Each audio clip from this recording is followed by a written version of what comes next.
Gazipur city 22 নং word বিএনপির সভাপতি হিসাবে 22 নং ওয়ার্ডের সর্বস্তরের জনগণকে জানাই আমি পবিত্র ঈদ উল ফিতরের শুভেচ্ছা অভিনন্দন। সেই সাথে আমার 22 নং ওয়ার্ডের বাংলাদেশ জাতীয়তাবাদী দল বিএনপির সকল অঙ্গ সংগঠনের নেতৃবৃন্দদেরকে আমি ঈদের শুভেচ্ছা অভিনন্দন জানাচ্ছি এবং দেশনায়ক তারেক রহমানের নির্দেশ অনুযায়ী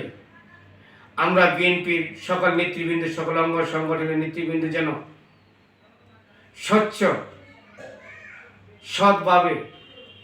মানুষের পাশে দাঁড়াতে পারি এবং যারা এই ঈদে গরিব ও নিরহ মানুষ ঈদ উদযাপন করতে পারছে না, আমরা গাজীপুর মাটি মানুষের নেতা অধ্যাপক এম এ মান্নান সাহেবের সুযোগ উদ্দেশ্যই আমার প্রাণপ্রিয় নেতা এম মঞ্জুরুল করিম রুনির নির্দেশনা আমরা সকল সুবিধা বঞ্চিত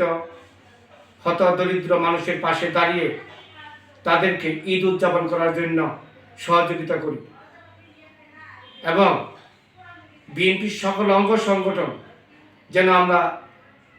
দরিদ্র নিরহ মানুষের পাশে দাঁড়াতে পারি, এই কথা ব্যক্ত করেই আমি আমার কথা শেষ করছি। ধন্যবাদ সবাইকে।